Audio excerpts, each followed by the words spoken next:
Amen. Ce matin, j'ai lu dans le livre de Psaume 133. Amen. Psaume 133 sur l'unité, l'importance de l'unité. J'ai lu donc Psaume 133. Il est très court, donc je vais le lire en entier. Intitulé L'amour fraternel, chant des montées de David. Psaume 133, il est écrit. Oh, qu'il est agréable, qu'il est doux pour des frères de demeurer ensemble.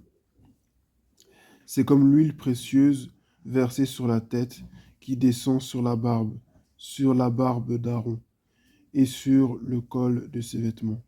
C'est comme la rosée de l'Hermon qui descend sur les hauteurs de Sion. En effet, c'est là que l'Éternel envoie sa bénédiction, la vie pour l'éternité. Amen. Amen. Ici, le Seigneur nous montre à quel point c'est important d'être unis.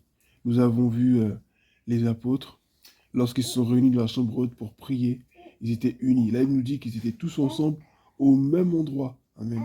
Et c'est là que tous y persévéraient dans la prière.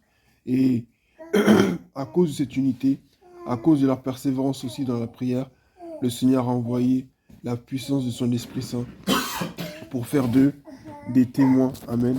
Des témoins sur toute la terre, parmi le monde entier, pour annoncer l'évangile jusqu'à nous aujourd'hui. Donc le Seigneur nous montre par ce passage l'importance, ou toutefois même la puissance qui réside dans l'unité. Cependant, Dieu ne nous oblige pas. Amen. Dieu ne nous oblige pas, et aussi Dieu ne nous appelle pas à nous réunir avec n'importe qui. Ici, il dit à qu'il est doux pour des frères de demeurer ensemble. Amen. Donc pour être unis, il faut déjà être des frères. Amen. C'est avec des frères qu'on s'unit. C'est avec des frères qu'on fait des partenariats. Une personne peut être de ma famille et ne pas être mon frère. Amen. Selon le comportement qu'elle a.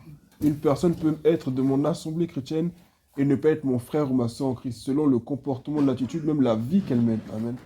Donc, il faut savoir le discernement. Amen. Ici dit qu'il est agréable, qu'il est doux pour des frères de demeurer ensemble. C'est les frères qui doivent demeurer ensemble. Amen. Donc que Dieu nous aide à avoir aussi ce discernement-là. Nous devons demeurer ensemble, nous devons être unis pour que ce que Dieu fasse puisse se faire. Et quand je parle d'unité, je ne parle pas juste du fait d'être ensemble. Non, ce n'est pas juste ça. On doit être aussi ensemble dans l'état d'esprit. Amen.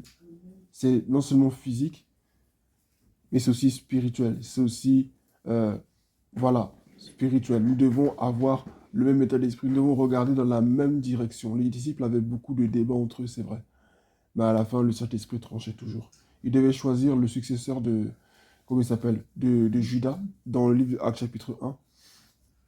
Et le Seigneur a désigné un autre. Amen.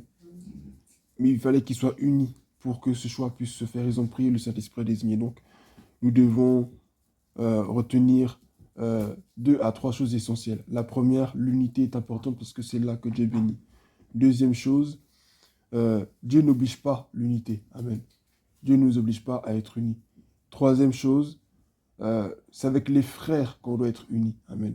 Avec des gens qui ont la même vision que nous. Amen.